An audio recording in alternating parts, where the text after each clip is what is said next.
மதுராந்தகம் அடுத்த முதுகரையில் முன்னாள் முதலமைச்சர் ஜெயலலிதாவின் 78வது பிறந்த தினம் மிக சிறப்பாக கொண்டாடப்பட்டது.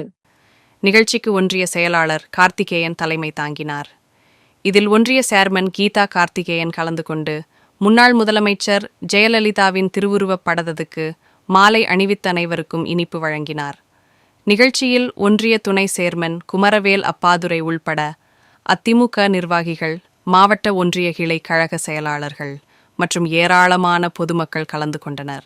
நிகழ்ச்சியில் அனைவருக்கும் அன்னதானம் வழங்கப்பட்டது.